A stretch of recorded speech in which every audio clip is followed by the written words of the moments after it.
ዜናው በዝርዝር በቤንሻንጉል ጉሙዝ ክልል ካማሺ ዞን ምዥጋ በተባለ ወረዳ ውስጥ ታጣቂዎች ትናንት ንጋት ላይ አደረሱት በተባለ ጥቃት 18 ሰዎች መገደላቸውን የአካባቢው ነዋሪዎች ተናገሩ።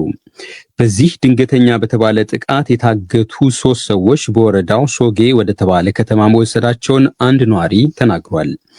ለጥቃቱ በሸኔ ስም የሚንቀሳቀሱ ኃይሎችን ተጠያቂ አድርጓል። በታጣቂዎች ታግተው ተወስደው ከነበሩ ሰዎች መካከል አንዱ ሞተው መገኘታቸውን ያነጋገርናቸው ነዋሪዎች ገልጿል። የክልሉ ፖሊስ በበኩሉ ጉዳዩን እያጣራ እንደሚገኝ አሳውቋል። ጥቃቱን አድርሰዋል ከተባሉት መንግስት ሸኔ ከሚላቸው የኦሮሞ ነጻነት ሰራዊት በኩል መረጃ ለማካተት የተደረገው ጥረት አልተሳካም። ጥቃቱ በድንገት መከሰቱን የተናገሩ አንድ ነዋሪ በአካባቢው ከሚገኙ የጸጥታ ኃይላት ጋር ለሰዓት የተኩስ ልውውጥ እንደነበርና ታጣቂዎቹም ከአካባቢው መውጣታቸውን ገልጸዋል። አምነስቲ ኢንተርናሽናል የኢትዮጵያ ባለስልጣናት የስራ ማቆም አድማ ከመቱና ከጤና ባለሙያዎች ጋር በአስቸኳይ ሊነጋገሩ ይገባል አለ።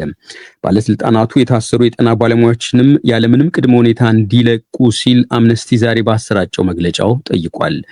አምነስቲ ከአንድ የጤና ባለሙያዎች አምደ መረብ ንቅናቄ ትናንት ደረሰኝ ባለው መረጃ መሰረት ቢያንስ 212 ሰው ባለሙያዎች አድማው ከጀመረበት ጊዜ አንስቶ በመላው ሀገሪቱ ታስሯል። በአንዳንድ ሆስፒታሎች ሐኪሞቹ በስራ ገበታ አልተገኙም በሚል እየታሰሩ እንደሆኑ አስተያየት ሰጪዎች ለዶቼቬሌ ገልጧል። አዲስ አበባ የሚገኙ ታላላቅ ሆስፒታሎችን በአብዛኛው አገልግሎት እየሰጡ እንዳልሆነ የጤና ባለሙያዎች ንቅናቄ አስተባባሪ ለዶቼቬሌ ተናግሯል። ምንም የለም፣ ዝግ እኮ ነው። ጳውሎስ ዝግ ነው፣ ጥቁር አንበሳ ዝግ ነው፣ ጴጥሮስ ዝግ ነው፣ አላርት ዝግ ነው፣ ሊክ ዝግ ነው። አስተባባሪው አክለውም ጳውሎስ ጴጥሮስና አለርትን የመሳሰሉ ሆስፒታሎች ቅጥር እያወጡ እንደሆነ ተናግሯል። የጤና ባለሙያዎች ከግንቦት 3 ቀን 2017 ዓ.ም ጀምሮ በአብዛኛዎቹ አካባቢዎች ከፊልና ሙሉ የስራ ማቆም አድርጓል። ባለሙያዎቹ እርምጃውን የወሰዱት ከደሞዝና ከሌሎች ጥቅማ ጥቅሞች ክፍያ ይሻሻልልን በሚል የሰጡት የአንድ ወር ቅድመ ሁኔታ መጠናቀቁን ተከትሎ ነው። ዘግየት ብሎ በደረሰን መረጃ ደግሞ የጤና ባለሙያዎች ተወካዮች ከጤና ሚኒስትር ጋር ዛሬ ከሰዓት ውይይት መጀመራቸውን ከንቅናቄው አስተባባሪዎች አንዱ ላይ ተናግሯል።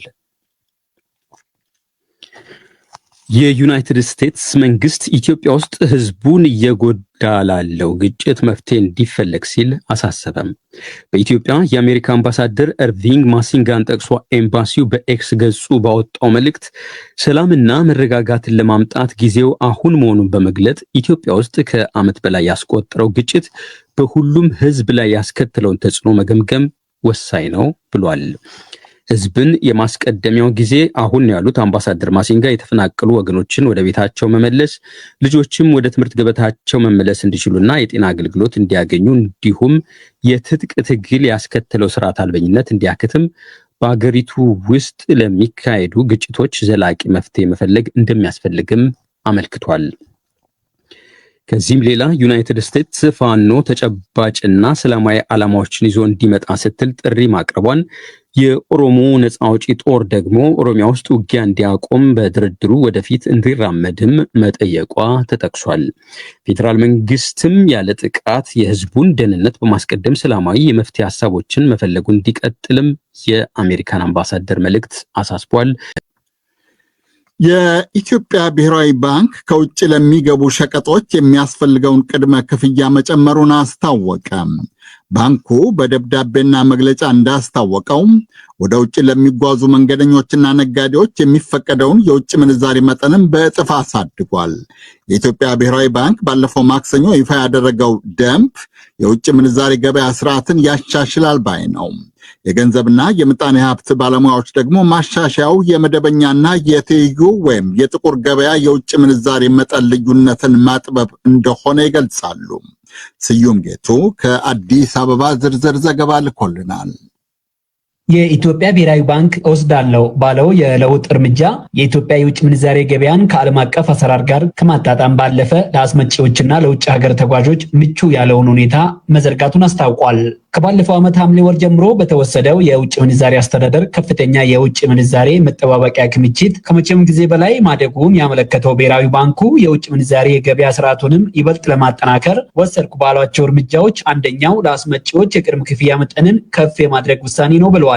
ሸቀጦችን ከውጭ ለማስገባት ሊከፈል የሚችለውን የቅድመ ክፍያ መጠን ከ5,000 ወደ 50,000 የአሜሪካ ዶላር ከፍ ማለቱን ያስታወቀው። በሁለተኛነትም ለውጭ ሀገራት ተጓዦች የሚፈቀደውን የውጭ ምንዛሬ ገንዘብ መጠንም ለግል ተጓዦች ወደ 10,000 እንዲሁም ለንግድ ስራ መንገደኞች ወደ 15,000 የአሜሪካ ዶላር ከፍ ብሎ እንዲከፈል የተላለፈው ውሳኔ ነው።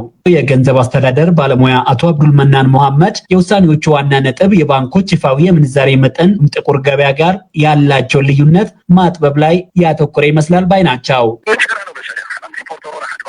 5,000 ብቻ የሚፈቀድልህ ከሆነ መንግስት ማይፈቅድልህ 5,000 በላይ ከሆነ ያን አማራጭ ወደ ሌላ መንገዶች ነው የምትሄደው አይደል? ወደ ብላክ ማርኬት ነው የምትሄደው አይደል? ብራዩ የሚጠይቅ ከዛ በላይ ስለሆነ ያ ደግሞ ብላክ ማርኬቱ ላይ ያመጣው ነገር አለ። ኤክስቼንጅ ሬቱ ላይ ተጓዥም ስትሆን እንደዚህ ነው። የምትፈልገው ገንዘብ ብዙ ሆኖ ከባንክ ግን መግዛት የምትችለው ግን የተወሰነ ብቻ ከሆነ ወደ ሌሎች አማራጮች ትሄዳለህ። ሌላ አማራጭ በምትሄድበት ሰዓት ደግሞ ያንን ኤክስቼንጅ ሬት የብላክ ማርኬት ኤክስቼንጅ ሬት አፌክት ታደርጋለህ እና ብሔራዊ ባንክ የብላክ ማርኬቱ ዋጋ ሊጨምሩ ይችላሉ የሚላቸው ምክንያቶች እየፈለገ እነሱን አድሬስ ለማድረግ ነው እየሞከረ ያለው። ብሔራዊ ባንክ በሶስተኛነት የወሰደው እርምጃ ባንኮች ለውጭ ምንዛሬ አገልግሎት የሚያስከፍሏቸው ማናቸውም አስተዳደራዊ ክፍያዎች ከፊታችን ሰኞ ግንቦት 18 ቀን 2017 ዓ.ም ጀምሮ ከ4 በመቶ እንዳይበልጥ መወሰኑ ነው።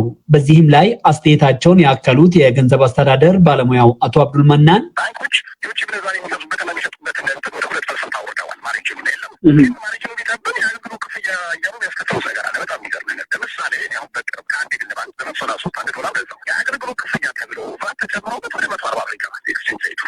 እና የኤክስቼንጅ ሬቱ በጣም የማናር ነገር ስላለ ብሔራዊ ባንክ ናሽናል ፕራክቲሱ 4% መሆን አለበት። በዛ ላይ ደግሞ ትራንስፓረንት መሆን አለባቸው። ወደፊት እንደውም በብሔራዊ ባንክ ዌብሳይት ላይ ሁላ ይለጠፋል ብለዋል። እና ሰርቪስ ቻርጅ እያሉ ጨማምረውት ነገር የመሸጫ ሬቱን እያናረው ስላስቸገረ ብሔራዊ ባንክ ትራንስፓረንት እንዲሆን መጠኑ የተወሰነ እንዲሆን የሚል እምነት አለውና ደብዳቤ ያለ ነው ያካል። በዓለም አቀፍ ልምድ የትይዩ ገበያን ከናካቴው ማጥፋት እንደማይቻል የገለጹት ባለሙያው ዋና ትኩረቱ ልዩነቱን ማጥበብ ላይ ማተኮር ቢሆንም በስኬታማነቱ ላይ ግን አሁንም ጥርጣሬ አላቸው። በኦፊሻል እና በብላክ ማርኬቱ መካከል በጣም ልዩነቱ እየሰፋ መጥቷል። በፓውንድ በትንሹ ነው መነግረህ 40 ብር ልዩነት አለ። ይሄ ደግሞ ልዩነቱን እንደሚያመጣ ታውቃለህ። እንደ ሐዋራ ያሉትን አጠቃላይ ከኦፊሻል ቻናል ወደ ብላክ ማርኬት እንዲሄዱ ያደርግ ሰፊ ልዩነት ስለሆነ እና መንግስት ይህ ሰፊ ልዩነት እንዲፈጥራሉ የሚላቸው ምክንያቶች ወደ ብላክ ማርኬት ሰዎች የሚሄዱ ከሆነ ብላክ ማርኬት ዋጋ ይጨምራል። ስለዚህ በኦፊሻል ቻናል በባንኮቹ እኩል እንዲያገኙ ማድረግ ከተቻለ ሰዎችን ብላክ ማርኬት የሚሄዱበት ምክንያት የለም የሚል እምነት ያለ ይመስለኛል። ግን ኦፊሻል ቻናሉ ስራሱ በቂ ያቀርባል ወይ? 15,000 ተፈቀደልህ ማለት ባንክ ብትሄድ 15,000 ይሰጥሃል? እርግጠኝነት አታገኝም። የተረዳሁትና በግሌ ያጋጠመኝ ነው የምነግርህ። እንኳን ትልቅ ገንዘብ አይደለም በጣም ትንሽ ገንዘብ የለንም ያሉት $500 ተጠይቁ ወረቀት ያለኝ ምን ያለኝ ከ500 በላይ አልሰጠም።